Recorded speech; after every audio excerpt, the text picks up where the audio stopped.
আচ্ছা, গত ক্লাসে আমরা বেসিক কিছু ওয়েবের বেসিক কিছু জিনিস আলোচনা করছিলাম। কি কি আলোচনা হয়েছে একটু দেখে নেন সবাই।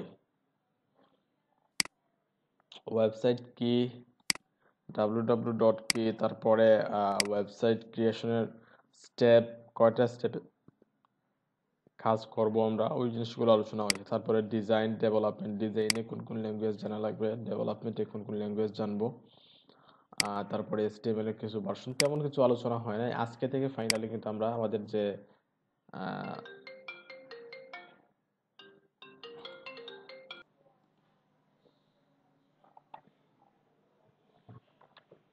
তো বলছিলাম আজকে আমরা ফাইনালি কাজ শুরু করে দিব।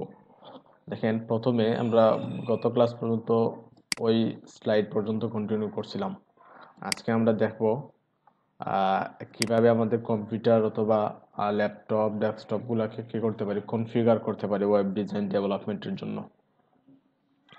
ওইখানে জাস্ট একদম বেসিক ওয়েব ডিজাইনটা শুরু করার জন্য কয়েকটা স্টেপ রাখা আছে।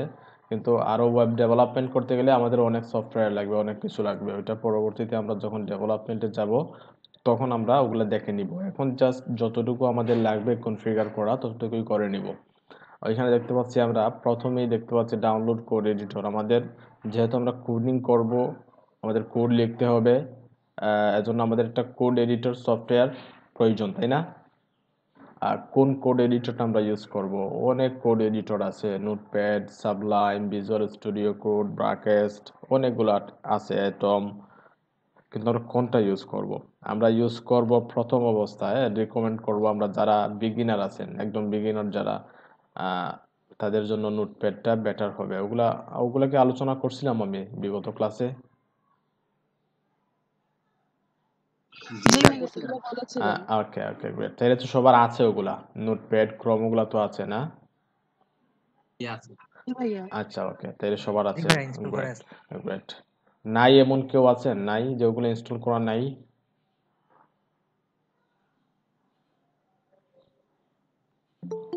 আচ্ছা, সবারই আছে মোটামুটি, ঠিক আছে, তাহলে great। আমরা নেক্সটে যাই। আমরা আজকে দেখব কিভাবে ফাইল ফাইলের এক্সটেনশন যেগুলো আছে, ফাইলের ফরম্যাট যেগুলো, ওগুলো কিভাবে আমরা শো করাতে পারি। বাই ডিফল্ট একটা কম্পিউটারে আপনার মেশিনে কি থাকবে, ফাইলের ফরম্যাটগুলো হাইড অবস্থায় থাকবে।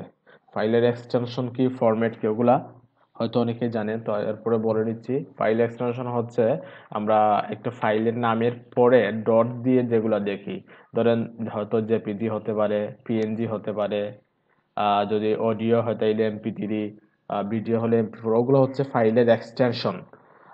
তারপরে আমরা বেসিক্যালি এক্সটেনশন নিয়ে কাজ করব যাতে আমাদের এক্সটেনশনগুলো আমরা লিখতে পারি এবং এক্সটেনশনগুলো এডিট করতে পারি। ধরেন আমরা যদি HTML নিয়ে কাজ করি তাহলে আমাদের HTML এক্সটেনশনের প্রয়োজন, তাই না? .html। যদি CSS নিয়ে কাজ করি তাহলে .css। যদি জাভাস্ক্রিপ্ট নিয়ে কাজ করি তাহলে .js।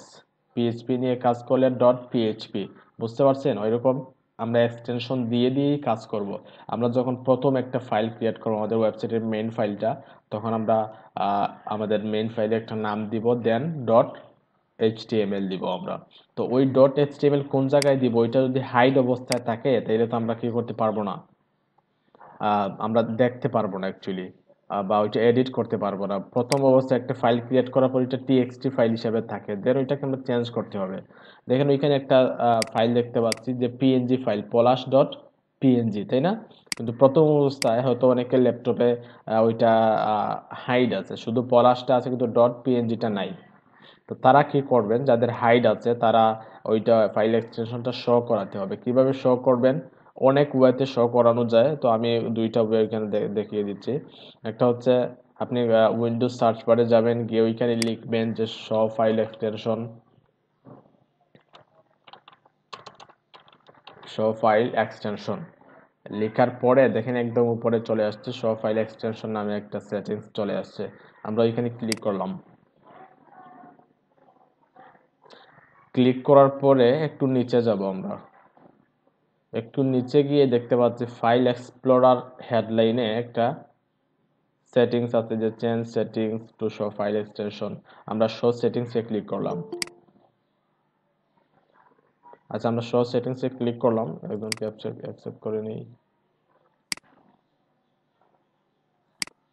হ্যাঁ, শো সেটিংসে ক্লিক করার পরে কি আসছে, একটা উইন্ডো বা পপ আপ চলে আসছে আমাদের সামনে। দেন ওইখানে একটু দেখবেন অনেকগুলো অপশন আছে, ওইখান থেকে ওইখানে দেখেন একটা একটা সেটিংস আছে যেটা যে hide extension for known file types. ওইটা প্রথম অবস্থায় ওই রকম টিক চিহ্ন দেওয়া থাকে। তো আপনি কি করবেন, ওই টিক চিহ্নটাকে একটু তুলে অ্যাপ্লাই দেন ওকে। ওই প্রথম অবস্থায় টিক চিহ্ন দেওয়া থাকে, দেন ওইটা তুলে অ্যাপ্লাই ওকে। দেখেন ওইটা কোন জায়গায় টিক চিহ্ন, hide extension for known file type, বুঝতে পারছেন? ওই জিনিসটা একটু দেখবেন। অনেকগুলো আছে তো, হয়তো অনেক হয়তো অন্যটাও চেক করে নিতে পারেন। সেক্ষেত্রে ওইটা একটু দেখবেন, হাইড এক্সটেনশন ওইটা ওইটা টিক চিহ্ন থাকে, ওইটা তুলে অ্যাপ্লাই ক্লিক করবেন ওকে। দ্যাট মিনস আমাদের ফাইলের এক্সটেনশনটা শো হয়ে গেছে। আমি ওইটা একটু হাইড করি, প্রথম অবস্থায় একটু হাইড করি। ধরেন আমি সেটিংসে ক্লিক করলাম, ওইটা ওকে রাখলাম, দেন ওকে। এখন যদি আমি দেখি আমাদের ডেস্কটপের ফাইলটা, দেখেন এখানে শুধু পলাশই দেখাচ্ছে, কিন্তু পলাশের পরে যে ডট পিএনজি যেটা ছিল ওইটা এখন দেখতে পাচ্ছি না আমরা। কিন্তু যখন আমি কি করব, সেটিংস থেকে শো সেটিংস, তারপরে যখন আমরা ওইখান থেকে ওই টিক চিহ্নটা তুলে দিব, তুলে দিয়ে অ্যাপ্লাই ওকেতে ক্লিক করব, তখনই দেখেন আমাদের পিএনজিটা চলে আসছে। শুধু পিএনজি না, যে কোনো ফাইলের এক্সটেনশন চলে আসবে। এখানে তো শুধু পিএনজি আমরা দেখতে পাচ্ছি, কিন্তু যদি ওই ফাইলটা জেপিজি হয়, পিএসডি হয়, ওগুলাও দেখা যাবে। ওদের এচটিএমএল সিএসএস হয়, ওগুলাও দেখতে পারবো আমরা। দেখুন এখানে পিডিএফ দেখতে পাচ্ছি আমরা।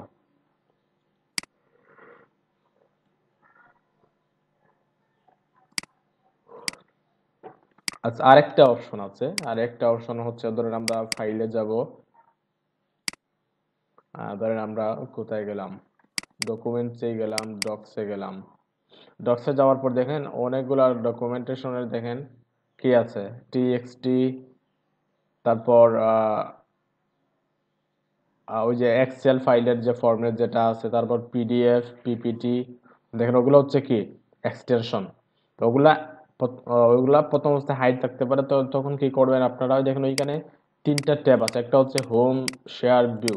তো ভিউতে ক্লিক করবেন, ভিউতে ক্লিক করার পরে দেখেন ওইখানে ফাইল নেম এক্সটেনশন নামে একটা অপশন দেখতে পাচ্ছি আমরা। ওইটা প্রথম অবস্থায় ওইরকম থাকে। তো কি করবেন আপনারা, ওইখানে টিক চিহ্ন দিয়ে দিবেন। দেখেন টিক চিহ্ন দেওয়ার পর ওইখানে একটু চেঞ্জ হচ্ছে, একটু লক্ষ্য রাখবেন। দেখেন ওগুলা নাই, যখন টিক চিহ্ন দিচ্ছি ওগুলা চলে আসছে। খুবই ইম্পর্টেন্ট, কিন্তু অনেকে কি করে, ওইটা এক্সটেনশনটা হাইড থাকে, হাইড থাকা অবস্থায় কি করে ওইখানে লেখে যে index.html, যেহেতু হাইড আছে তখন index.html.txt হয়ে যায়। তো ওই জিনিসটা, ওই ভুলটা করা যাবে না। ওইটা প্রথমে কি করে নেবেন, ওইটা শো করে দিবেন, দেন ওইখান থেকে আমরা এডিট করতে পারবো, টিএক্সটি থেকে আমরা এচটিএমএল এ কনভার্ট করে নিব ফাইলের এক্সটেনশনটা। সবাই ক্লিয়ার আশা করি। কারো কোনো কোয়েশ্চেন থাকলে বলেন ওইটা নিয়ে। সবাই পারবেন তো? পারবো। ওকে, সবাই করিয়ে নেন। আর 2 মিনিটের ভিতর সবাই এক্সপ্লেনেশনটা শো করান।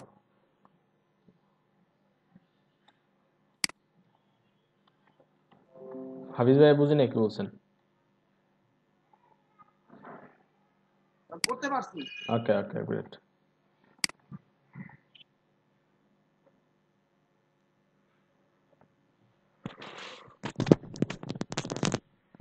আমিও পারছি।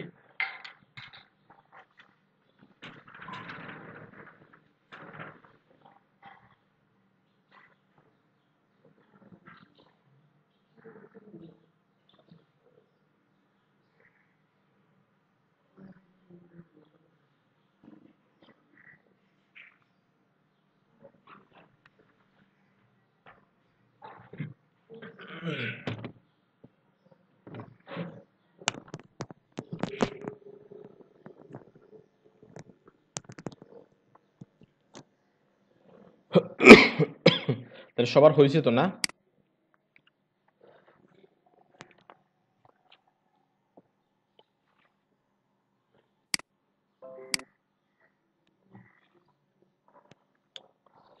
ওকে, তারপরে আসি আমরা।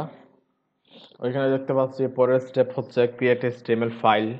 এখন কিন্তু আমরা একটা HTML ফাইল ক্রিয়েট করে নিব। আমরা জানি ওয়েবসাইটের মেইন ফাইলটা হচ্ছে একটা HTML ফাইল।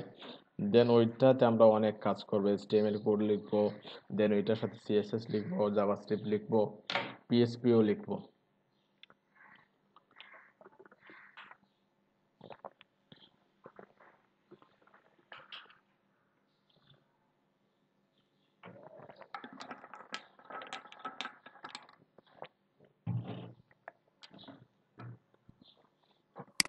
তো আমরা HTML ফাইল কিভাবে ক্রিয়েট করবো একটু দেখেন সবাই। এটা ক্লোজ করে দিই, এটা ক্লোজ করে দিলাম। আমরা একটু আমাদের ওইখানে যাই। আমরা একটা ড্রাইভে কাজ করি, ডেস্কটপে না করে আমরা ড্রাইভে যাই। চাইলে ডেস্কটপে করতে পারেন, বাট ইম্পর্টেন্ট কাজগুলো ডেস্কটপে না করাটাই বেটার। কারণ হঠাৎ উইন্ডোজ পড়ে যেতে পারে, তখন কি করবেন? তখন ওগুলা কি করে হয়ে যাবে, নষ্ট হয়ে যাবে।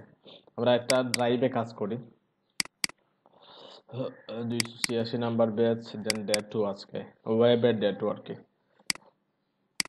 ওকে, ওইখানে আমরা কি করব, আমরা একটা HTML ফাইল ক্রিয়েট করব। সবাই যারা নতুন আছে একটু ভালোভাবে মনোযোগ দিয়ে শুনবেন, দেখবেন।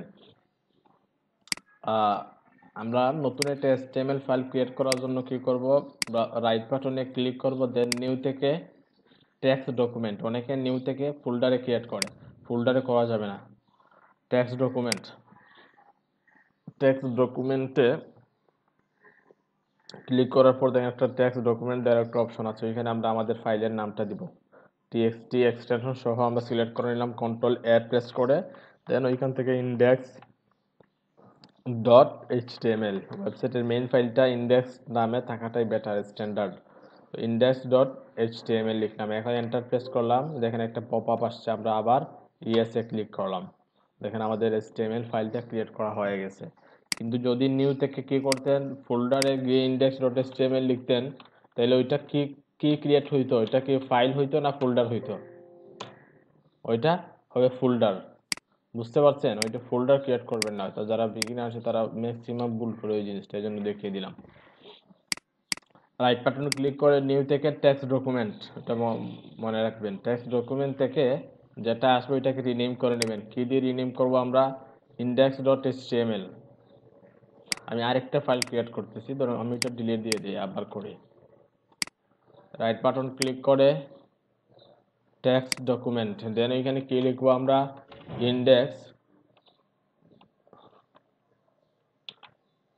index.txt দেওয়া আছে ওইখানে, দেখেন ডিফল্ট টেক্সট চলে আসে। আমরা টেক্সটটা তুলে নিব, তুলে আমরা HTML দিয়ে দিলাম। এই তো আমাদের HTML ডকুমেন্টটা ক্রিয়েট করা কমপ্লিট হয়ে গেছে। এখন আমরা কি করব? এখন আমরা ওই HTMLটাকে একটা ব্রাউজারে না, একটা কোড এডিটরে ওপেন করব। কোন কোড এডিটর ওপেন করব? আমরা বলছিলাম যে নোটপ্যাডটা আমরা প্রথম অবস্থায় দেখব, দেন অন্যান্য কোড এডিটরে শিফট হব। দেখেন আমাদের কি হয়ে গেল। আচ্ছা, পরবর্তী আমরা আপডেট করি। দেখেন আমরা উপরে একটা ফাইল দেখতে পাচ্ছি index.html, ওইটাই হচ্ছে আমাদের HTML ফাইল, যেটা আমরা এখানে ক্রিয়েট করছিলাম। দেখেন রাইট পে যদি নোটপ্যাডটা কি করা থাকে, ইনস্টল করা থাকে, তাহলে ওইখানে ওইটা চলে আসবে। রাইট বাটনে ক্লিক করার পরে এইখানে চলে আসবে। যদি না আসে তাহলে যেটা করবেন, এখানে প্রথমে নোটপ্যাডটা ওপেন করে নেবেন, নোটপ্যাড প্লাস প্লাস, দেন ওইটা ওপেন করে নেবেন এখান থেকে। তারপরে ফাইল থেকে ওপেন, থেকে একটু খুঁজে নেবেন কোন জায়গায় ফাইলটা আছে, বুঝতে পারছেন? এখান থেকে খুঁজে কোন জায়গায় আছে ওইখানে সিলেক্ট করে দেন ওপেনে ক্লিক করে নেবেন, ওপেন হয়ে যাবে। ওই দুইভাবে ওপেন করতে পারবেন। আচ্ছা, তাইলে ওই স্টেপগুলো আপনারা বুঝছেন আশা করি। যদি কারো কোনো কনফিউশন থাকে বা বুঝতে প্রবলেম হয়, সাথে সাথে কোয়েশ্চেন করবেন। যেহেতু শেখার জন্য আসছেন, একটু কোয়েশ্চেন করবেন আপনি। আমি তো আর আহ, না করছি না যে আপনি একবার বলার পরে আর বলতে পারবেন না। আপনি যতক্ষণ না বুঝছেন ততক্ষণই কোয়েশ্চেন করতে থাকবেন, কোনো সমস্যা নেই। কারণ আমরা চাই সবাই কাজ শিখুক, ভাই আমার একটা যেগুলাই প্রশ্ন ছিল। যেগুলাই দেখ। আমার হ্যাঁ ঈশ্বর, বলেন বলেন ভাই আমার একটা প্রশ্ন ছিল। বলেন বলেন।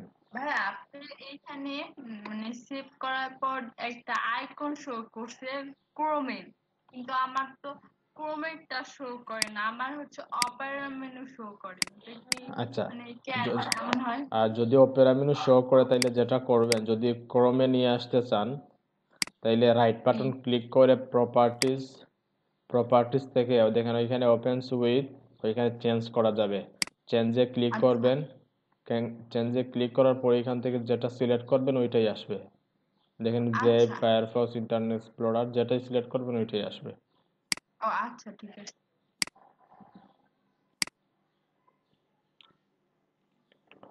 ওকে, এখন আমাদের ফাইনালি কোড লিখার পালা।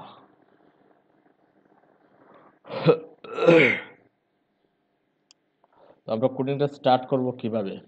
প্রথমে আমাদের ডক টাইপটা ডিক্লেয়ার করে নিতে হবে। আমরা কোন ধরনের ডকুমেন্ট, কোন ধরনের কোড লিখতেছি, কোন ল্যাঙ্গুয়েজে কোডটা লিখতেছি, বা ওই ডকুমেন্টের টাইপটা কি, ওইটা আমরা প্রথমেই ডিক্লেয়ার করে নিতে হবে। আমরা যেহেতু HTML5 লিখতেছি, তো HTML5 এর নির্দিষ্ট একটা ডক টাইপ আছে। ওই ডক টাইপটা হলো, দেখেন কিভাবে, লেফট অ্যাঙ্গেল এক্সক্লেমেশন সাইন, দেন ওইখানে কি লিখবো আমরা, যে ডক টাইপ, তারপর একটা স্পেস দিব, স্পেস দিয়ে HTML, দেন রাইট অ্যাঙ্গেল, ওইটা হচ্ছে কি HTML5 এর ডক টাইপ। দেখেন লেফট অ্যাঙ্গেল এক্সক্লেমেশন সাইন দেন ডক টাইপ স্পেস দিয়ে HTML রাইট অ্যাঙ্গেল, একদম সিম্পল একটা ডক টাইপ। কিন্তু যদি আমরা HTML4 লিখতাম তখন ডক টাইপটা অনেক লম্বা ছিল। HTML2, 3 ওগুলোর ডক টাইপ অনেক লম্বা। আপনারা যদি গুগলে একটু সার্চ করেন যে HTML4 ডক টাইপ,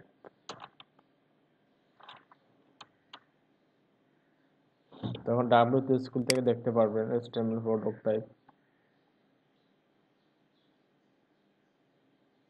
দেখেন এটা হচ্ছে HTML4 এর ডক টাইপ, অনেক লম্বা। তো HTML5 এ একদম সিম্পল করে দিয়েছে HTML5 এর ডক টাইপটা। আমরা ওই HTML5 এর ডক টাইপটাই লিখবো। যেহেতু HTML5টা লিখবো, ওই জিনিসগুলো একটু মুখস্থ বলতে, ওগুলা করতে করতে অটোমেটিক মুখস্থ হয়ে যাবে। ওগুলা আলাদা সময় দিয়ে মুখস্থ করা লাগবে না, ওগুলা কোডিং করতে করতে মুখস্থ হয়ে যাবে, ওইটা নিয়ে টেনশন করার কিছু নাই। তাহলে ডক টাইপ আমরা কেন ডিক্লেয়ার করি বলেন তো কেউ? আমরা যে এখানে ডক টাইপটা লিখলাম, ওইটা কেন লিখলাম? ভাই এই ডক টাইপ দ্বারা বোঝা যায় আমাদের HTML ডক টাইপের মধ্যে ডিফাইন করা থাকে আমাদের HTML টা কততম ভার্সনে কাজ করতেছে। রাইট, এক্স্যাক্টলি, HTML এর কোন ভার্সন নিয়ে আমরা কাজ করতেছি ওইটাই কিন্তু ডিক্লেয়ার করা হয় ওই ডক টাইপটা দিয়ে। ওকে, তারপরে আমাদের মেইন একটা ট্যাগ আছে, ওইটা হচ্ছে HTML।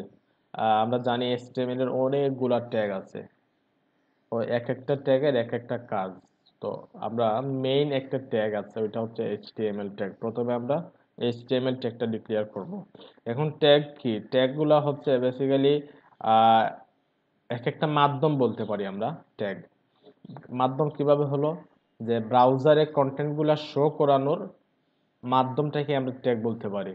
তো কিভাবে শো করানো হয়, বিভিন্ন ট্যাগ লিখে লিখেই কিন্তু আমরা শো করাই। ধরেন আমরা যদি একটা ইমেজ নিয়ে আসতে চাই ব্রাউজারে বা আমাদের ওয়েবসাইটে, তখন আমরা একটা নির্দিষ্ট একটা ট্যাগ দিয়েই কি করি, আমরা ইমেজটা শো করাই। যদি আমরা হেডিং নিয়ে আসতে চাই, তখন আমরা নির্দিষ্ট একটা ট্যাগ দিয়ে আমরা হেডিংটা ব্রাউজারে শো করাই। যদি আমরা প্যারাগ্রাফ নিয়ে আসতে চাই, তখন আমরা নির্দিষ্ট একটা ট্যাগ দিয়ে কি করি, প্যারাগ্রাফগুলা ব্রাউজারে শো করাই। হ্যাঁ, ওগুলাই হচ্ছে বেসিক্যালি ট্যাগ। তো ট্যাগ, আর কিছু কিছু ট্যাগ আছে সিঙ্গেল ট্যাগ, ম্যাক্সিমাম ট্যাগ হচ্ছে ডাবল ট্যাগ। ট্যাগের দুইটা পার্ট থাকে, একটা হচ্ছে বিগিনিং আর একটা হচ্ছে এন্ডিং, অথবা স্টার্টিং অথবা ক্লোজিং। একটা হচ্ছে স্টার্টিং, ক্লোজিং, দুইটা পার্ট। প্রতিটা ট্যাগেরই ম্যাক্সিমাম, প্রতিটা না, ম্যাক্সিমাম ট্যাগের দুইটা পার্ট থাকে, একটা হচ্ছে স্টার্টিং আর একটা হচ্ছে ক্লোজিং। তো স্টার্টিং ট্যাগটা কিভাবে লিখে একটু দেখেন সবাই।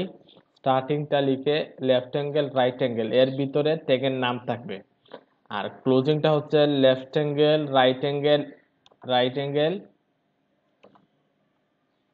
এর ভিতরে স্ল্যাশ দিয়ে ট্যাগের নামটা হবে।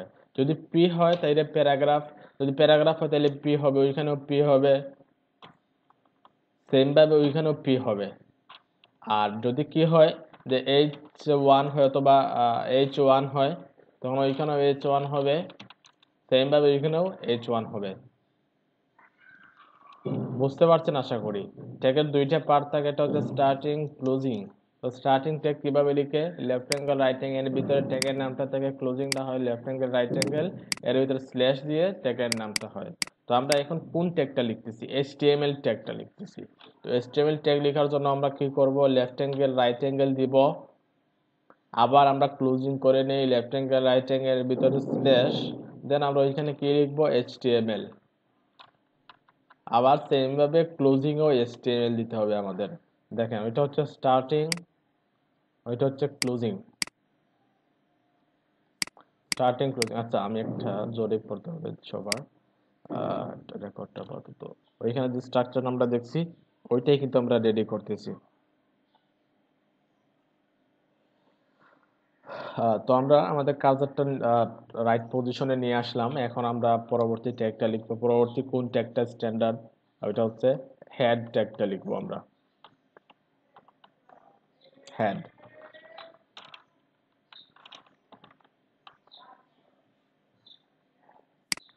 আমরা হেড ট্যাগটা লিখবো, হেডের ভিতরে কিন্তু আমরা আরো অনেকগুলা ট্যাগ লিখবো। হেডের ভিতরে দেখেন আমরা কি করলাম, HTML এর ভিতরে হেড লিখছি, আবার হেডের ভিতরে আমরা আরো কিছু ট্যাগ লিখবো, ইম্পর্টেন্ট কিছু ট্যাগ লিখবো। কারণ হেড ট্যাগের ভিতরে বেসিক্যালি কোন ট্যাগগুলা লেখা হয় এবং কোন জিনিসগুলা থাকে ওই জিনিসটা আমাদের বুঝতে হবে সবার, তাই না? হেডের ভিতরে আমরা রাখি সাধারণত যে ওয়েবসাইটে ইনফরমেশন গুলা রাখি আমরা।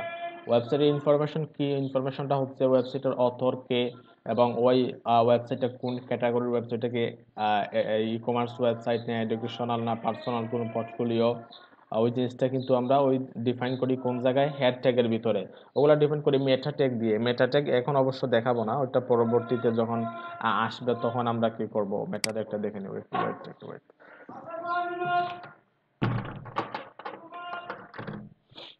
একটা প্যারা সকাল থেকে এটা কি শুরু হয়, ওকে বকা দিলেও কাজ হয় না। আচ্ছা, হেড ট্যাগের ভিতরে আমরা অনেকগুলা ট্যাগ লিখবো। এখন জাস্ট প্রথম অবস্থায় আমরা একটা ট্যাগ দেই, ওটা হচ্ছে টাইটেল।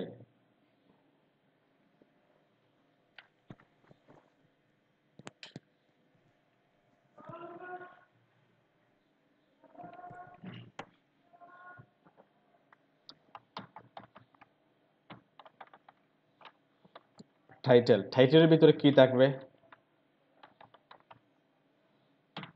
আচ্ছা, যারা আগে থেকে কাজ করছেন তাদের হয়তো বোরিং ফিল হতে পারে, কিছু করার নাই, অনেকে নতুন আছে, তাদের ক্ষেত্রে আমাদের বিশেষ করে লক্ষ্য রাখতে হবে।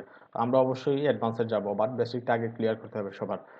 তো টাইটেল দিলাম, টাইটেলের ভিতরে কি লিখবো? টাইটেলের ভিতরে কি কোনো ট্যাগ লিখবো না টেক্সট লিখবো? টাইটেলের ভিতরে আমরা ডিরেক্ট টেক্সট লিখবো। আমরা ওইখানে আমাদের ওয়েবসাইট যেটা আছে ওই ওয়েবসাইটের নামটা কি, ওই ওয়েবসাইটের টাইটেলটা কি হতে পারে ওই জিনিসটা আমরা ওইখানে ডিক্লেয়ার করব। যদি আমরা ধরেন একটা সিম্পল একটা টাইটেল দিই, ধরেন this is our first the landing page, just ছোট্ট একটা টেক্সট দিলাম আমরা। আচ্ছা দেখেন এতক্ষণ আমরা কি করছি, শুধু ট্যাগই লিখছি। তো এখন আমরা কিছু টেক্সট লিখলাম, কিছু কন্টেন্ট দিলাম ওইখানে। এখন আমরা ওইটার আউটপুটটা একটু দেখে নেই। টাইটেলের ভিতরে যে কন্টেন্টটা দিলাম ওইটা কোন জায়গায় শো করতেছে বেসিক্যালি, ওইটাও যদি দেখতে চাই আমরা প্রথমে ডকুমেন্টটা আমাদের সেভ করে নিতে হবে। হয়তো Ctrl+S দিয়ে সেভ করব, নয়তো আমরা ওইখানে দেখেন একটা সেভ বাটন আছে, ওইটাতে আমরা ক্লিক করে সেভ করে নিব। আচ্ছা সেভ করলাম, দুইটা অপশন, Ctrl+S দিয়ে অলওয়েজ সেভ করবেন, তখন কাজটা দ্রুত হবে। আর এজ এ ওয়েব ডেভেলপার আপনার কাজটা যতটা দ্রুত করতে পারবেন তত বেশি প্রজেক্ট করতে পারবেন, ক্লায়েন্টকে তত বেশি স্যাটিসফাইড রাখতে পারবেন। ওই জিনিসটা একটু মাথায় রাখবেন। বেশি সময় কি করবেন, শর্টকাটগুলো ইউজ করবেন। ওইখানে ওইটাতে ক্লিক না করে Ctrl+S দিয়ে দ্রুত সেভ করে নিলেন। ওকে, এখন আমরা ওইটার আউটপুটটা দেখবো। কিভাবে আউটপুট দেখবো, দেখেন যদি নোটপ্যাড হয়ে থাকে রানে ক্লিক করবেন, রান থেকে দেখেন এইখানে দ্য প্রোগ্রাম টু রান, দেখি ড্রপডাউনে কিছু আসছে কিনা। আচ্ছা ড্রপডাউনে কিছু নেই, আমরা এখানে ক্রম লিখি, ক্রম দেন রান। দেখেন ক্রম রান হয়েছে, কিন্তু ওইটা হচ্ছে নোটপ্যাডের লেটেস্ট ভার্সনে হয়তো ওইটা হতে পারে একটা বাগ হতে পারে নোটপ্যাডের লেটেস্ট ভার্সনে, কিন্তু আগের ভার্সনগুলোতে ওইখানে যখন আমরা রানে ক্লিক করব, ক্লিক করার পরে এখানে জাস্ট ক্রম দেখাবে আমরা কোন জায়গায় রান করব, কিন্তু ওইখানে রানে ক্লিক করার পরে এখানে প্রথমে কি দেখায়, দেখেন এখানে কি দেখাচ্ছে, এটা জিনিস ওইটার দরকার নেই। তাহলে আমরা অন্য একটা ওয়েতে রান করি। আমরা যে জায়গায় ফাইলটা ক্রিয়েট করছিলাম ওই জায়গায় চলে যাই। ওই জায়গায় এখানে আমাদের ক্রোমের আইকনটা দেখাচ্ছে, হয়তো অনেকের অন্য কোনো ব্রাউজারের অথবা অন্য কোনো সফটওয়্যার আইকন দেখাতে পারে। তখন সেক্ষেত্রে কি করবেন, রাইট বাটন ক্লিক করে প্রপার্টিজ থেকে ওইখান থেকে চেঞ্জ করে নেবেন। চেঞ্জে ক্লিক করে ওইখান থেকে ক্রমটা সিলেক্ট করে দিবেন, দেন ওকেতে প্রেস করবেন। তারপরে ওইখানে যে ডাবল ক্লিক করেন দেখবেন ক্রমেই চলে যাচ্ছে। আচ্ছা, আমরা যে কোডিংটা লিখলাম ওইখানে যে কন্টেন্টটা দিলাম দেখেন তো কোন জায়গায় শো করছে।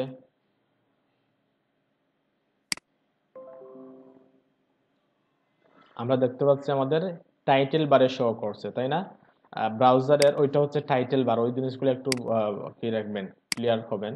ওইটা হচ্ছে টাইটেল বার, ওইটা হচ্ছে ইউআরএল বার, ওইটা হচ্ছে বুকমার্ক, আর ওগুলো হচ্ছে এক্সটেনশন, বুঝতে পারছেন?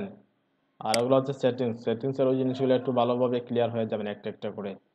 অনেক সময় অনেকে আছে যারা ওয়েব ডিজাইন ডেভেলপমেন্ট সবই পারে, কিন্তু ব্রাউজারের কিছু জিনিস আছে তাদের কিনা ক্লিয়ার না, সেটিংসের অনেক জিনিস পারে না, ব্রাউজারের কোনো সেটিংস চেঞ্জ করতে পারে না, এক্সটেনশন নিয়ে কাজ করতে পারে না, ওই জিনিসটা খুবই দুঃখজনক।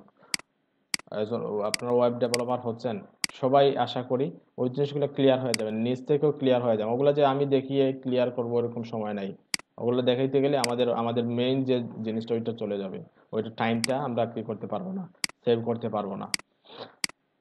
নিজ থেকেও কিছু কিছু জিনিস দেখতে হবে। আচ্ছা, তো আমরা টাইটেলটা কোথায় দেখছি, টাইটেল বারই দেখতেছি, তাই না?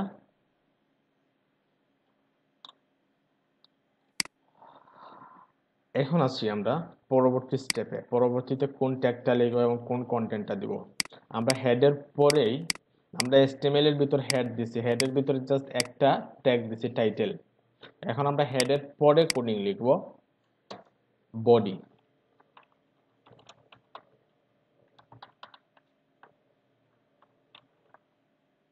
যে বডি,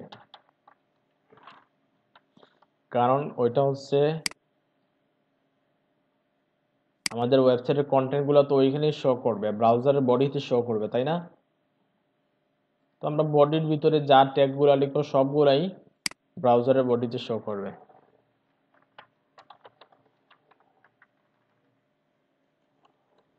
ওকে, আমরা জানি নেক্সটিং করতে গেলে আমরা এন্টার প্রেস করতে হয়, দেন এর ভিতরে আমরা নেক্সটিং করতে পারি।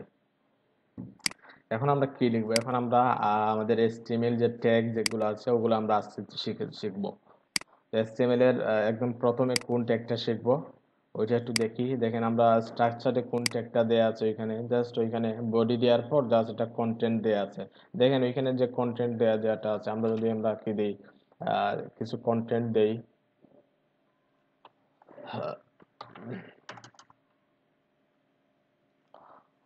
আচ্ছা কন্টেন্ট দেওয়ার ক্ষেত্রে যে জিনিসটা ফলো করবেন, চাইলে নিচ থেকে টাইপ করে দিতে পারেন, অথবা যদি লম্বা কোনো কন্টেন্টের প্রয়োজন হয়, ধরেন একটা ওয়েবসাইট ক্রিয়েট করতেছেন আপনারা, এখন ওই ওয়েবসাইটে অনেকগুলো কন্টেন্টের প্রয়োজন হয়, তাই না? তখন যেটা করবেন কিছু ডামি কন্টেন্ট ইউজ করতে পারেন। বুঝতে পারছেন ডামি কন্টেন্ট কি? ডামি কন্টেন্টটা হচ্ছে যেগুলার বেসিক্যালি কপিরাইট নেই আর কি। আমরা যদি কোনো ওয়েবসাইট থেকে কপি করে নিয়ে আসি, তাহলে ওইটা হয়তো কপিরাইটের আওতাধীন চলে আসতে পারে, কিন্তু ডামি কন্টেন্ট হইলে ওইটা অর্থহীন কন্টেন্ট, যেগুলোর কোনো অর্থ নাই। ডামি কন্টেন্ট লিখে গুগলে সার্চ দিবেন, দেন ওইখান থেকে দেখেন অনেকগুলো ডামি কন্টেন্ট চলে আসবে, যে dummy contents lorem ipsum generator, ওইখানে ক্লিক করবেন। ওইখানে ক্লিক করার পরে দেখেন ওগুলো হচ্ছে ডামি কন্টেন্ট, ওগুলা আমাদের ওয়েবসাইটে ইউজ করতে পারেন, কোনো সমস্যা নেই, কোনো কপিরাইটও আসবে না, কোনো কিছু আসবে না। দেখেন ওগুলো যদি একটু পড়েন তাহলে বুঝতে পারবেন ওগুলা কেমন অর্থবোধক। ধরেন জাস্ট একটু একটু কন্টেন্ট আমরা কি করলাম, ওগুলা করবেন বেসিক্যালি আমাদের প্রজেক্টটা দ্রুত করার জন্য। দেখেন ওগুলো যে আমরা হাতে টাইপ করতে তাইলে কিছু হয়তো সময় বেশি লাগবে, আমরা যদি কপি পেস্ট করে নিয়ে আসি এর থেকে একটু বেশি লাগবে, তো আমরা কপি পেস্ট করবো সব সময়, প্রজেক্টটা দ্রুত শেষ করতে পারবো। এখন আমরা কি করলাম,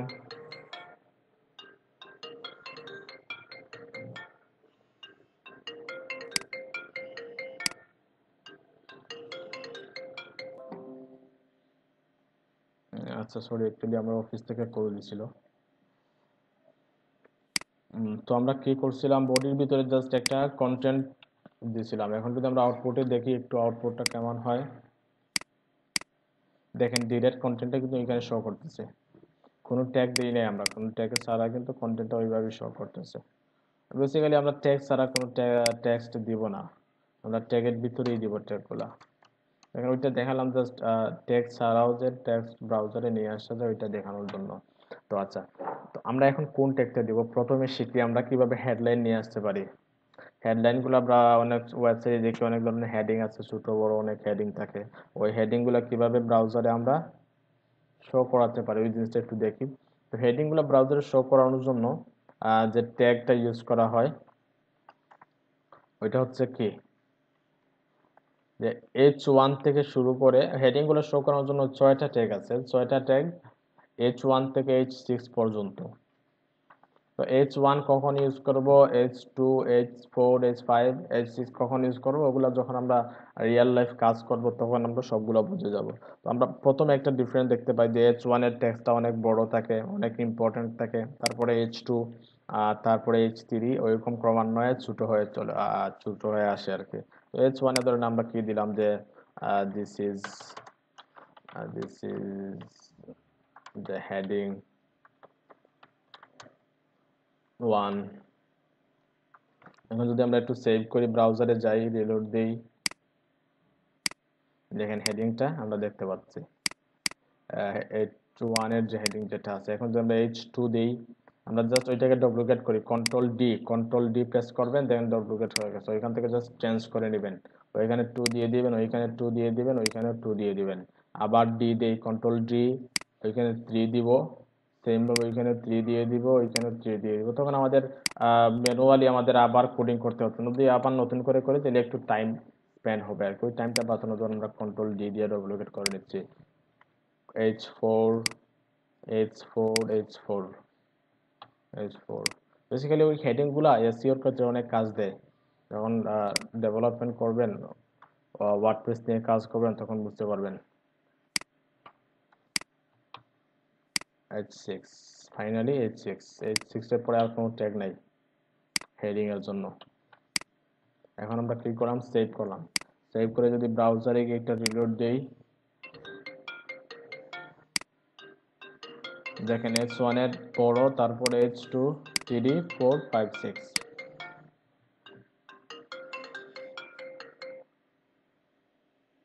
আসসালামু আলাইকুম। জি জি আপু বলুন।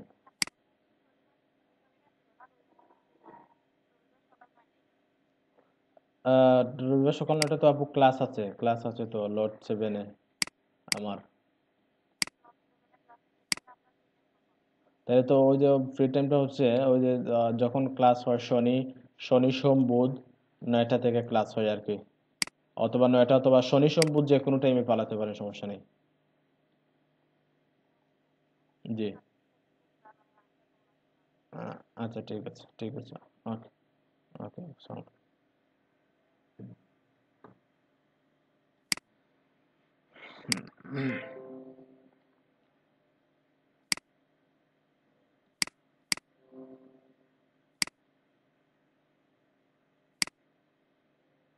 আচ্ছা ওইটা আমাদের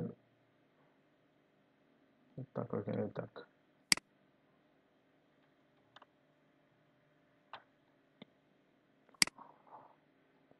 তাহলে হেডিং এর ডিফারেন্সটা বুঝতে পারছেন আশা করি। এই যে H1 এর টেক্সটটা অনেক বড় থাকে, তারপরে H2, H3, H4 ক্রমান্বয়ে একদম ছোট দেখেন H6। জাস্ট এখন এতটুকু বুঝেন যে হেডিং গুলা শো করানোর জন্য যে H1 থেকে H6 পর্যন্ত যে কোনো ট্যাগ ইউজ করতে পারি, কোন ট্যাগ কখন ইউজ করব, যখন আমরা কাজ করব রিয়েল লাইফ, তখন আমরা ওই জিনিসগুলো আমরা বুঝতে পারবো। তারপর আরেকটা ট্যাগ দেখি আমরা, আরেকটা ট্যাগ হচ্ছে যে প্যারাগ্রাফ গুলো শো করানোর জন্য যেগুলো হয় আর কি, যে ট্যাগটা হয়, আমরা ট্যাগটা দেই পি পি। ওইখানে আমরা ধরেন আমরা ওই টেক্সটটা দিয়ে দিলাম যেটা আগে কপি করছিলাম। এখন যদি সেভ করি, ব্রাউজারে রিলোড দেই,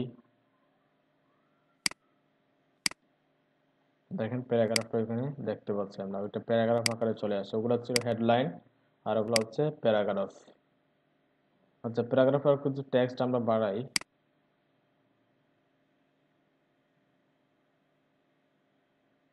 উম, আচ্ছা, অনেক এতগুলো ওপেন হইলো কেন?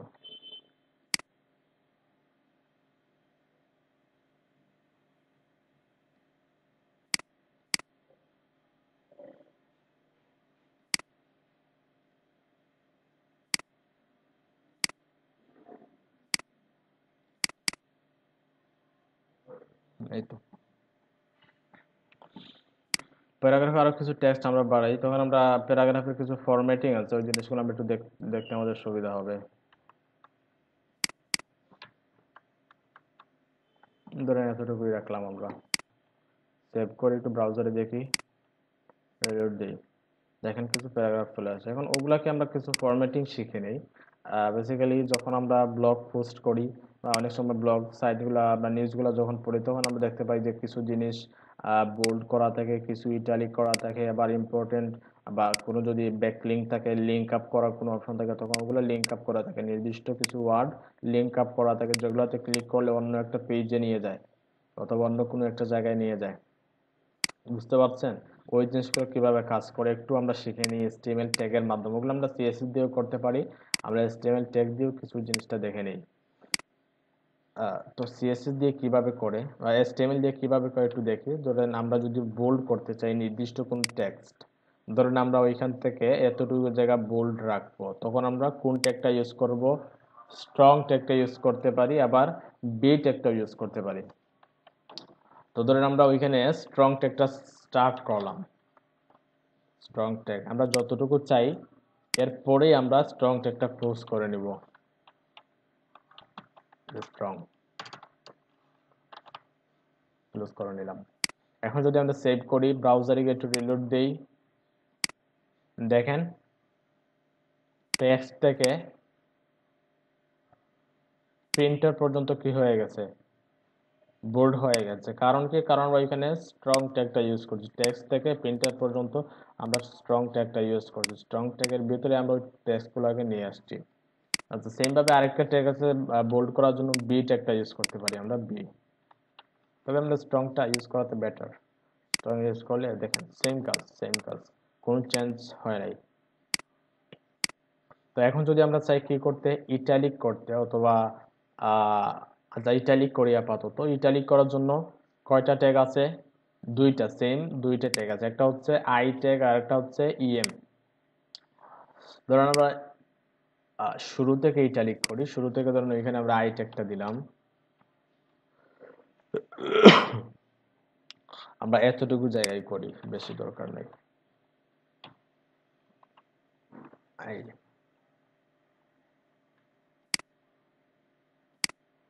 দেখেন শুরুতে ওই টেক্সটগুলো ইটালিক হয়ে গেছে, একটু একটু বাঁকা হয়ে গেছে। আমরা হচ্ছে ইটালিকও থাকবে, বোল্ডও থাকবে, তখন আমরা আই এর ভিতরে আমরা স্ট্রং টেক্সটটা ইউজ করতে পারি।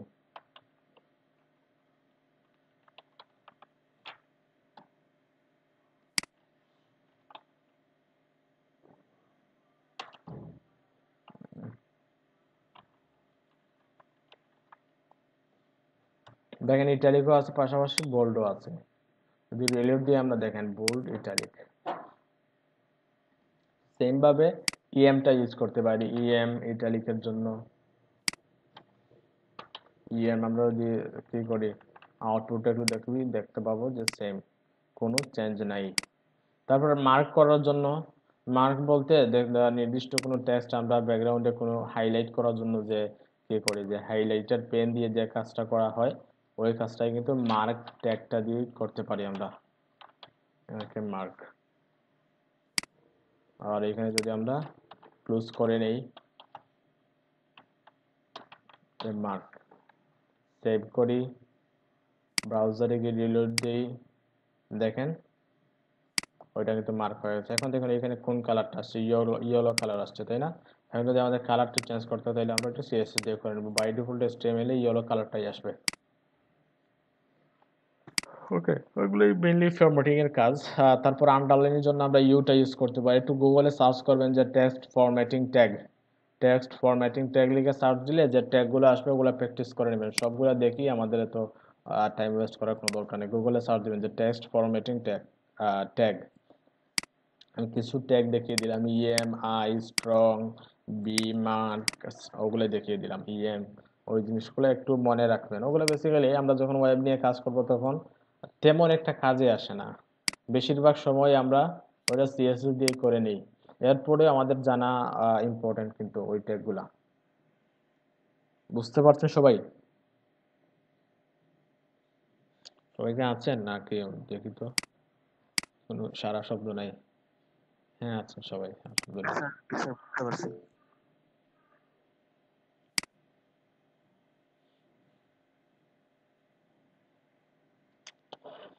হুম।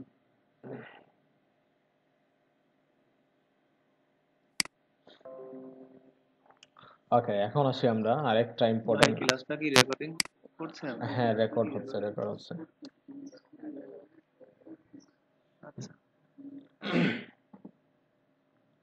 এখন আসি আমরা আরেকটা ইম্পর্টেন্ট একটা ট্যাগে আসি, যেটাতে আমরা নতুন আরো কিছু জিনিস দেখতে পারবো। এখানে তো জাস্ট সিম্পলি ট্যাগ লিখছি, ট্যাগের ভিতরে আমরা কন্টেন্ট গুলা দিছি। এখন আরেকটা ইম্পর্টেন্ট ট্যাগ যেটা শিখবো, যেটাতে আমরা আরো এক্সট্রা কিছু জিনিস শিখতে পারবো, ওইটা হচ্ছে ইমেজ ট্যাগ। আমরা একটা কাজ করি, ওইখানে যেহেতু ওগুলোর কাজ শেষ হয়ে গেছে, ওগুলা কাজ মোটামুটি সবাই জেনে নিয়েছি, ওগুলা কাটবো না, কাটার প্রয়োজন। ওগুলো আমরা কমেন্ট আউট করে রাখি।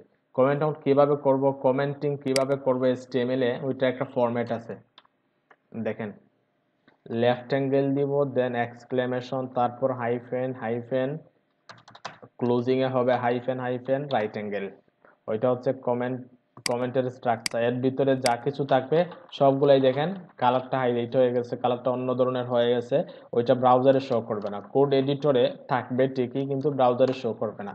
আমরা ওই ক্লোজিং পার্টটা ওইখানে নিয়ে আসি, কাট করে ওইখানে দিয়ে দিই, তাইলে দেখেন ভিতরের সবগুলাই কিন্তু কমেন্ট আউট হয়ে গেছে। দ্যাট মিনস শুধু কোডিং এ থাকবে, ওইটা কোডিং এ থাকবে, কিন্তু ওইটা ব্রাউজারে দেখতে পাবো না আমরা। আমরা এখন যদি সেভ করি, ব্রাউজারে যাই, রিলোড দেই, দেখেন কোনো কিছুই নেই, কিন্তু ওইখানে তো কোডিংটা ঠিকই আছে, আছে ঠিকই, কিন্তু ওইটা কমেন্ট আউট করা, যার কারণে আমরা ব্রাউজারে দেখতে পাচ্ছি না। তো এখন আমরা ফ্রেশ একটা উইন্ডো নিয়ে নিলাম আমরা ইমেজ নিয়ে কাজ করার জন্য, একদম ফ্রেশ, কিন্তু ওইটা কাটা হইল না। ওইটা ওইটা কাটার দরকার নেই, পরবর্তীতে ওগুলো যাতে আমরা রিকাপ করতে পারি। আমি তো ওইটা সেভ করে হয়তো ফাইলটা, সোর্স ফাইলটা আমি ক্লাসরুমে দিয়ে দিব। এখন আসি আমরা একটু একটু জায়গা করে নিই, হ্যাঁ ওইখানেই করি।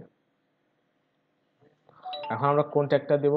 ইমেজ ট্যাগের কাজ শিখবো। আমরা জানি ব্রাউজারে ইমেজ শো করানোর জন্য আইএমজি ট্যাগটা ইউজ করা হয়, তাই না? আর আইএমজি ট্যাগটা হচ্ছে সিঙ্গেল না ডাবল, বলেন তো? Single Single tag. Alright, single single. Alright, exactly. হ্যাঁ, তো আমরা ট্যাগ নিয়ে যখন আলোচনা করছিলাম তখন আমরা বলছিলাম যে কিছু ট্যাগ আছে সিঙ্গেল, কিছু আছে ডাবল। তো সিঙ্গেল ট্যাগ কিভাবে লিখে, দেখেন রাইট অ্যাঙ্গেল লেফট অ্যাঙ্গেল এর ভিতরেই আমরা ট্যাগটা দিতে পারি, বুঝতে পারছেন? অথবা এরপরে আমরা একটা স্ল্যাশও দিতে পারি, কোনো সমস্যা নেই। দুটো স্ট্যান্ডার্ড, আমরা স্ল্যাশও দিতে পারি, আবার স্ল্যাশ ছাড়াও লিখতে পারি। তো আমরা আইএমজি ট্যাগটা দেই। অ্যাকচুয়ালি স্ল্যাশ দেওয়াটা বেটার, স্ল্যাশ দিলে ওইটা পরবর্তীতে বোঝা যায়। বেসিক্যালি ধরেন একটা ট্যাগ দিলাম আমরা, আইএনজি একটা ট্যাগ দিলাম, আইএনজি ট্যাগ, দেন এর ভিতরে অনেক অ্যাট্রিবিউট থাকলো, দেন পরবর্তীতে যদি আমরা কোডটা দেখি, দেখলে হয়তো বুঝতে পারে, হয়তো অনেকে দেখেই বুঝে নিবে যে ওইটার হয়তো ক্লোজিং একটা পার্ট অন্য জায়গায় আছে, বুঝতে পারছেন? যদিও ইমেজ ট্যাগটা কি সিঙ্গেল ট্যাগ, কিন্তু প্রথম লুকিংয়েই কিন্তু একটা জিনিস চলে আসে, স্ল্যাশ না থাকে, যে হয়তো ক্লোজিং পার্ট অন্য জায়গায় আছে। যদি স্ল্যাশটা দিয়ে নিই আমরা, তাহলেই আমরা ওইটা কনফিউশনটা দূর হয়ে গেল আমাদের। তো আমরা স্ল্যাশটা দিয়ে দিব, আইএমজি ট্যাগ দিলাম। এখন কি ইমেজ শো করবে? অবশ্যই না, কারণ আমরা ইমেজের কোনো সোর্স দেখিয়ে দিই নাই এখনো, জাস্ট আমরা ট্যাগটা দিচ্ছি। এখন যদি আমরা ব্রাউজারে দেখি, দেখবো আমরা কোনো আউটপুট আসে নাই। রিলোড দিই, দেখেন কোনো কিছুই নেই। এখন আমরা ইমেজের সোর্সটা কেমনে দেখিয়ে দিব? ইমেজের সোর্সটা দেখানোর জন্য আমাদের আরেকটা জিনিস অ্যাড করতে হবে, অ্যাট্রিবিউট। ইমেজের সাথে আরেকটা অ্যাট্রিবিউট অ্যাড করতে হবে আমাদের। অ্যাট্রিবিউট কি? আমরা যদি সহজে একটা জিনিস বুঝাই, যে অ্যাট্রিবিউট হচ্ছে উপাদান, অথবা উপাদান কি, উপাদান হচ্ছে ধরেন অথবা আরেকটা সংজ্ঞা দিই আমরা, যে এডিশনাল ইনফরমেশন। ওই জিনিসটা একটু বুঝবেন, যে ইমেজের সাথে যদি অন্য কোনো কি করতে চাই, অথবা যে কোনো ট্যাগের সাথে যদি অন্য কোনো ইনফরমেশন অ্যাড করতে চাই, তখন আমাদের একটা অ্যাট্রিবিউট লাগবে। এখন অ্যাট্রিবিউট কি? অ্যাট্রিবিউট হচ্ছে এডিশনাল ইনফরমেশনের একটা মাধ্যম, নতুন কোনো ইনফরমেশন অ্যাড করার একটা মাধ্যম। তো আমরা শুধু ইমেজ ট্যাগ দিছি, এখন চাই আমরা আমাদের আরেকটা ইনফরমেশন দরকার, যেটা হচ্ছে যেখানে আমাদের ইমেজের লোকেশনটা থাকবে, যে লোকেশনে আমাদের ইমেজটা আছে। তো ইমেজের লোকেশন কিভাবে দেখিয়ে দিব? আরেকটা অ্যাট্রিবিউট দিব, যে এসআরসি সোর্স। অ্যাট্রিবিউট কিভাবে লিখতে হয় দেখেন, অনেক ধরনের অ্যাট্রিবিউট আছে, এসআরসি আছে, হাইপার রেফারেন্স আছে, তারপরে কি আছে, টাইটেল আছে, স্টাইল, অনেক ধরনের অ্যাট্রিবিউট আছে। তো ওইখানে একটা অ্যাট্রিবিউট হচ্ছে এসআরসি। অ্যাট্রিবিউটের নামের পরে, এসআরসি অ্যাট্রিবিউটের নামের পরে আমরা কি দিব? ইকুয়াল দিব, দেন ডাবল কোটেশন দুটা দিব। এর ভিতরে আমরা আমাদের ইমেজের লোকেশনটা দেখিয়ে দিব। দ্যাট মিনস ওইখানে কি হইলো, যে ইমেজের একটা সোর্স দেখানোর একটা অপশন চলে আসলো, এর ভিতরে আমরা ইমেজের সোর্সটা দেখিয়ে দিব, কোন জায়গায় ইমেজটা আছে আমাদের। তো আমরা কোন সোর্স দিব? আমরা একটা ইমেজ নিয়ে আসি আগে, তারপরে আমরা সোর্সটা দেখিয়ে দিই। আমরা কোন জায়গা থেকে ইমেজ নিয়ে আসবো? একটা গুগলের ফ্রি ইমেজ সাইট যেগুলো আছে, ওখান থেকে ধরেন একটা সাইট আছে যে pixabay.com থেকে একটা ইমেজ নিয়ে আসি, ধরেন আমরা ওই ইমেজটা ইউজ করি।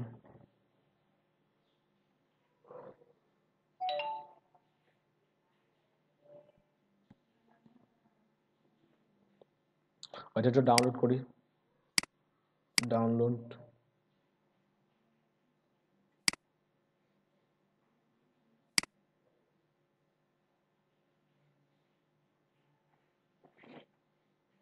Traffic light.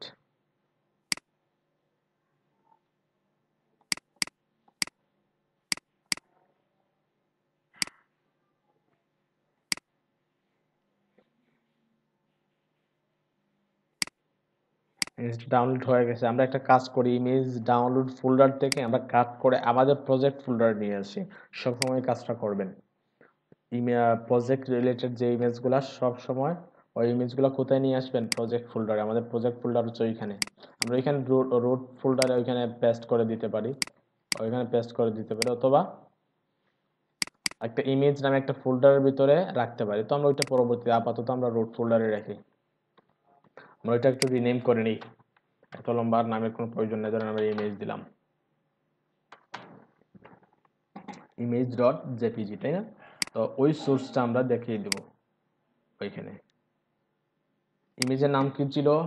ইমেজ, এক্সাক্ট ওই নামই হতে হবে, কিন্তু অন্য কোনো নাম অথবা স্পেলিং এ ভুল করলে ইমেজটা শো করবে না। ওই জিনিসটা লক্ষ্য রাখবেন। image.jpg, আমরা ডিরেক্ট কি লিখলাম? image.jpg। এখন যদি আমরা সেভ করি, সেভ করে একটু ব্রাউজারে গিয়ে রিলোড দেই,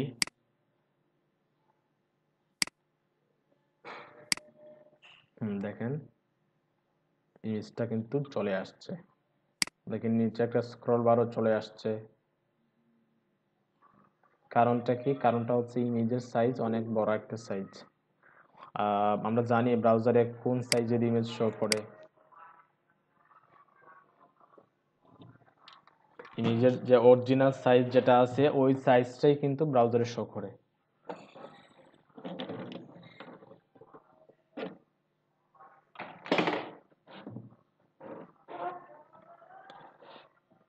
তো পরবর্তীতে আমরা ইমেজটা ছোট বড় করে নিতে পারি। প্রথম অবস্থায় ইমেজের যে অরিজিনাল সাইজ আছে, ওই সাইজ অনুযায়ী ব্রাউজারে শো করে, পরবর্তীতে আমরা এটা ছোট বড় করে নিতে পারি। আচ্ছা, ওইখানে দেখুন শুধু আমরা ইমেজের নাম দিলাম image.jpg, কিন্তু যদি আমাদের ইমেজটা অন্য কোনো ফোল্ডারের ভিতরে থাকতো, ধরেন একটা আইএমজি নামে একটা ফোল্ডার আছে, দেন ওই ফোল্ডারের ভিতরে আমাদের ইমেজটা রেখে দিলাম, ফোল্ডারের ভিতরে ইমেজটা রেখে দিলাম, ফোল্ডারের ভিতরে ইমেজটা আছে। এখন যদি ব্রাউজারে গিয়ে একটু রিলোড দেই, দেখেন ইমেজটা নাই। কারণটা কি? কারণ হচ্ছে ইমেজের যে প্রথম লোকেশন ছিল ওই লোকেশনটা কিন্তু চেঞ্জ হয়ে গেছে। এখন ইমেজ আইএনজি ফোল্ডারের ভিতরে কিন্তু ইমেজটা আছে। তো ওই জিনিসটা আমরা কিভাবে ডিক্লেয়ার করবো এখানে? ওইখানে ডিক্লেয়ার করব আমরা প্রথমে ফোল্ডারের নাম দিব আইএমজি, দেন স্ল্যাশ দিয়ে ইমেজের যে নাম যেটা আছে ওইটাই দিয়ে দিব IMG slash image dot JPG. That means ওইটা হচ্ছে যে ইমেজ নামক আইএমজি নামক ফোল্ডারের ভিতরে ইমেজটা আছে। এখন যদি আরেকটা ফোল্ডারের ভিতরে থাকতো, ধরেন আরেকটা ফোল্ডার হচ্ছে ইমেজ, এর ভিতরে ইমেজ ডট জেপিজি, তখন কিন্তু আমরা ওইভাবে দিতাম। কিন্তু যেহেতু একটা ফোল্ডারই আছে তো আমরা একটাই দেই img ডট জেপিজি। এখন যদি সেভ করি, ব্রাউজারে গিয়ে রিলোড দিই, দেখেন এখন আমরা ইমেজটা দেখতে পাচ্ছি। কারণটা কি? কারণ এখন তার লোকেশনটা কিন্তু ঠিকঠাক আছে।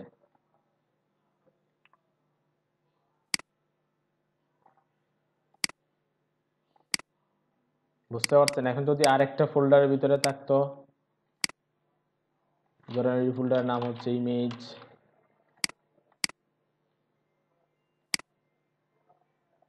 তখন কি আসতো? এখন ওইখানে দেখেন নাই। তখন কি করতে হবে? আমাদের ওইখানে আরেকটা ফোল্ডার এড করতে হবে, image slash image dot JPG. সবাই কি বিষয়টা ক্লিয়ার, না কোনো কনফিউশন আছে বলেন তো?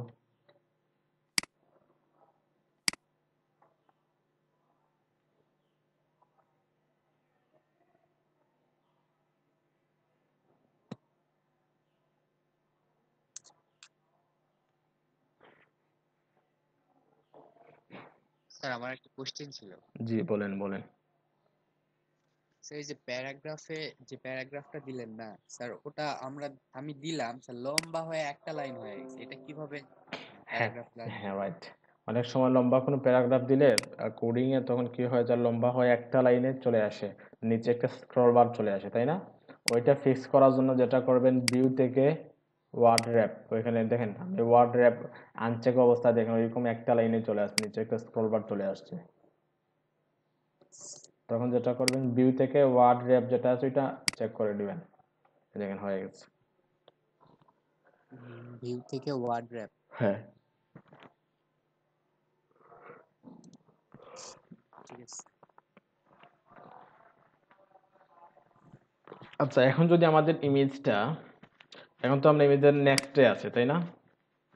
আমাদের রুট ফোল্ডারের ভিতরে একটা ইমেজ ফোল্ডার আছে, ওই ফোল্ডারের ভিতরে ইমেজগুলো আছে। কিন্তু যদি আমাদের ইমেজটা কাট করলাম,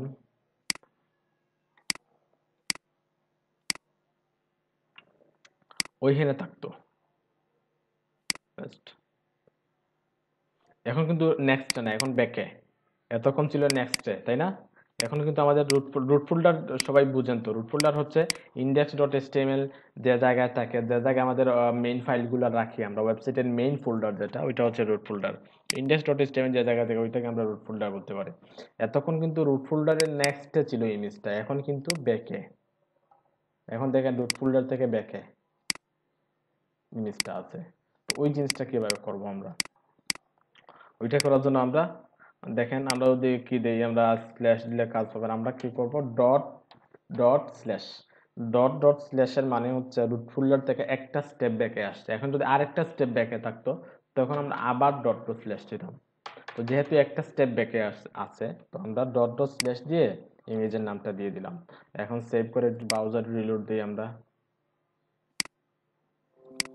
দেখেন ইমেজটা কিন্তু ঠিকঠাক শো করতেছে। ওইখানে কিন্তু ডট ডট স্ল্যাশ দেয়া, এরপরেও কাজ করতেছে, কারণ কি এখানে তো ব্যাকে তো আছেই ইমেজটা। ভাইয়া একটা কথা ছিল। জি বলেন। ভাইয়া আমরা যদি হচ্ছে আপনার রুটটা কপি করে এনে এখানে পেস্ট করে দিই সেক্ষেত্রে হবে না? আর রুটটা কপি করে বলতে ইন্ডেক্স যেটা আছে, ইন্ডেক্সটা যদি কপি করে এখানে রেখে দেন ওইটা? না না না, এই যে উপরে this PC local disk H LEDP X, এই ফোল্ডারটা যদি ক্লিক করে এখানে যদি এটা সরাসরি নিয়ে আসি আর কি। মানে ওইটা না? হ্যাঁ। না না না, ওইটা দেখেন ওইখানে আরেকটা লোকেশন আছে। আমরা যদি প্রপার্টিস থেকে ওইখানে দেখেন একটা লোকেশন আছে, দেখেন ওইখানে ওই লোকেশনটা দিলে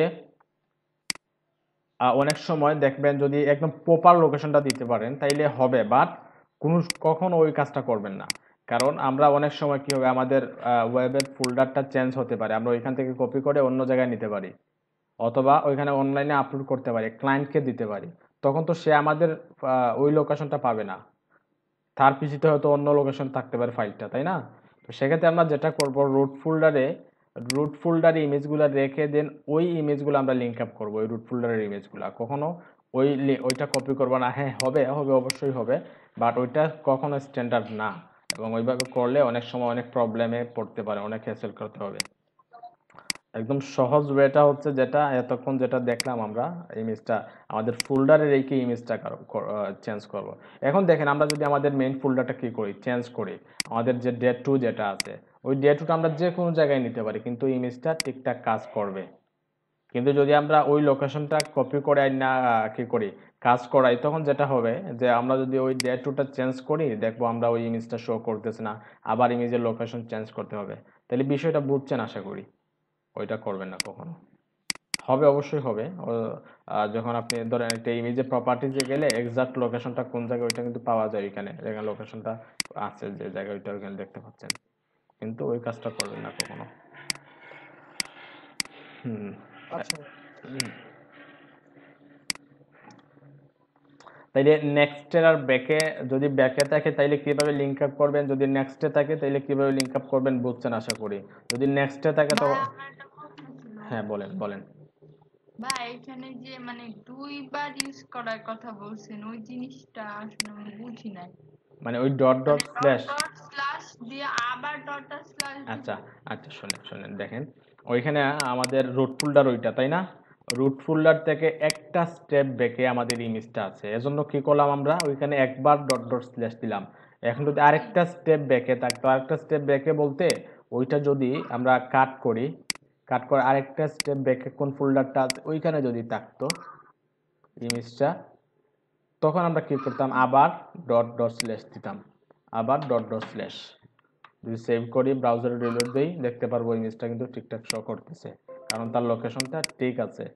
দেখেন দুইটা স্টেপ ব্যাকে কিন্তু আমাদের ফোল্ডারটা হচ্ছে, আমাদের রুট ফোল্ডারটা হচ্ছে এইখানে, ওইটা হচ্ছে আমাদের রুট ফোল্ডার।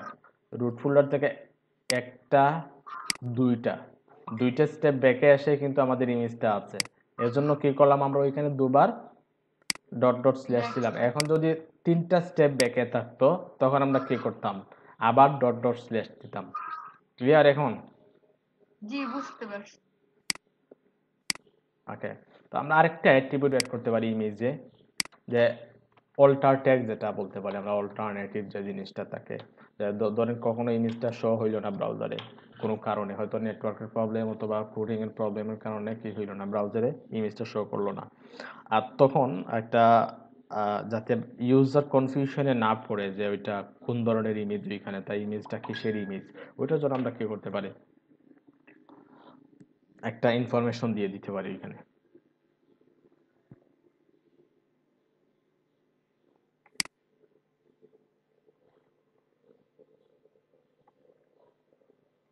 ধরেন একটা ইনফরমেশন দিব যে ওইটা ইমেজটা হচ্ছে ন্যাচারাল ইমেজ, তাই না? তো আমরা ওইখানে দিতে পারি দিস ইজ অ্যাবাউট নেচার, ওইরকম কিছু একটা দিয়ে দিতে পারি। সেভ করি, ধরেন আমরা একটু চেঞ্জ করে দিই, ধরেন আমরা একটু ভুল ইনফরমেশন দিই, এখানে ইমেজের লোকেশনটা আমরা একটু ভুল দিলাম। সেভ করি, এখন যদি ধরেন ব্রাউজারে ইমেজটা না আসে, দেখেন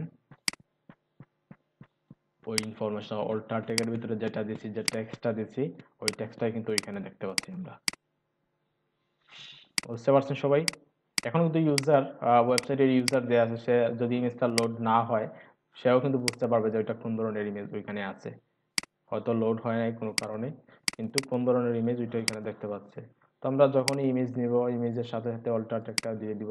আর অল্টার ট্যাগে আর একটা বড় সুবিধা হচ্ছে এসইও। আমরা যখন কি করি, গুগলে সার্চ দেই, নেচার লিখে সার্চ দেই, অথবা যে কোনো কিছু লিখে যখন সার্চ দেই, তখন অনেক ইমেজগুলো আছে, ইমেজ ট্যাবে গেলে আমরা অনেক ইমেজ দেখতে পাই। তো কোন ইমেজগুলো আছে আসে ওইখানে, যে ইমেজের অল্টার ট্যাগে ওই কিওয়ার্ডটা আছে, যে কিওয়ার্ড দিয়ে আমরা সার্চ করি, ধরেন আমরা গুগলে সার্চ দিলাম যে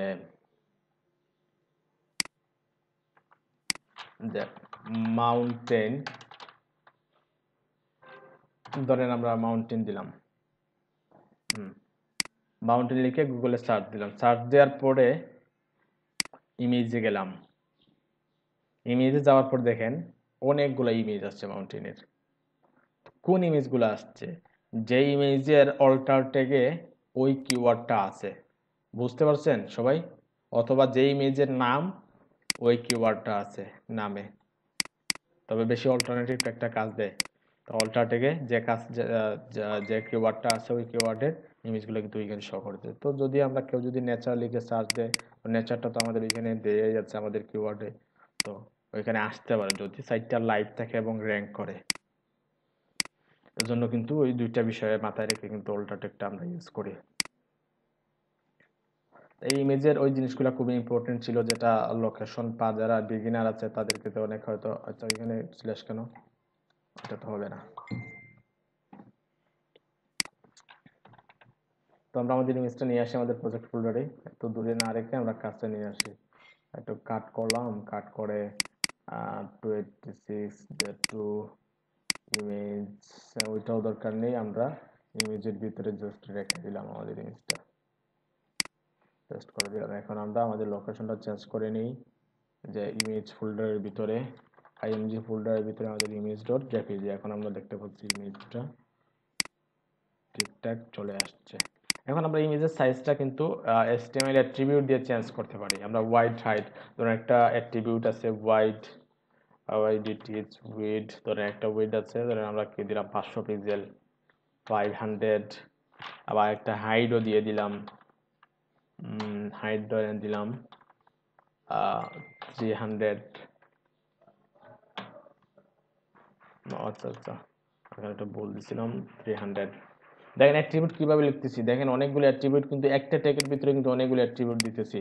ওই জিনিসগুলো একটু ক্লিয়ার থাকবেন যারা বিগিনার, যে একটা অ্যাট্রিবিউট দেওয়ার পর একটা স্পেস দিয়ে আমরা পরবর্তী অ্যাট্রিবিউটটা দিতে পারি। অনেক একাধিক অ্যাট্রিবিউট আমরা একটা ট্যাগের ভিতরে দিতে পারি, কোনো সমস্যা নেই। তো আমরা ওয়েট 500 দিলাম, আবার হাইট 300 দিলাম। এখন যদি সেভ করি দেখতে পারবো আমরা ইমেজের সাইজটাতে কিছু চেঞ্জ আসছে। এখানে ওয়েট 500 পিক্সেল আসছে, হাইট 300 পিক্সেল আসছে এখানে। ওইভাবে আমরা সাইজটা কন্ট্রোল করতে পারি। তো বেসিক্যালি আমরা ওই সাইজগুলো কন্ট্রোল করবো সিএসএস দিয়ে। আমরা যখন প্রজেক্টে কাজ করবো তখন সিএসএস দিয়ে ওই সাইজগুলো নিয়ে কাজ করব। হ্যাঁ আচ্ছা, আজকে আর নতুন কিছু না দেখাই, আর যদি দেখাই তাহলে নতুনদের জন্য অনেক কষ্ট হয়ে যাবে। আমরা ওই যেগুলো দেখাইলাম ওগুলোই আমরা কি করি, প্র্যাকটিস করি সবাই। যারা বিগিনার একটু অ্যাডভান্স আছেন, আগে কাজ করছেন, তারাও কাজ করিয়েন, আর নতুন কিছু শিখেন আর কি। আর যারা নতুন আছেন তাদের তো অবশ্যই অনেক প্র্যাকটিস করতে হবে ওই জিনিসগুলা, 3-4 বার 5 বার ওগুলা মুছে আবার নতুন করে করতে হবে, আবার করার পরে আবার মুছে আবার নতুন করে করতে হবে। যদি এইভাবে করতে পারেন তাইলে বুঝতে পারবেন যে আপনি হয়তো দিন শেষে আউটপুট পাবেন বা কোর্স শেষে কিছু করতে পারবেন। কিন্তু যদি শুধু ক্লাসেই দেখলেন, কোনো প্র্যাকটিস করলেন না, অথবা প্র্যাকটিস করলেন একবার প্র্যাকটিস করলেন, তাইলে কিন্তু হচ্ছে না। আপনি বারবার প্র্যাকটিস করতে হবে ওই জিনিসগুলা, কোডিং এর বেসিক যে জিনিস যেগুলো আছে ওগুলো বারবার প্র্যাকটিস করতে হবে। আমি সোর্স কোডটাও দিয়ে দিব, পাশাপাশি ভিডিওটাও আমার ইউটিউব চ্যানেলে আপলোড করে দিব। ইউটিউব চ্যানেলের লিংক আছে তো সবার কাছে না? জি ভাই আছে। ওকে জি স্যার আছে। ওকে, তাহলে আমি আপলোড করে দিব ইউটিউব চ্যানেলে। আর ভাইয়া কমেন্ট একটু দিয়ে দেন।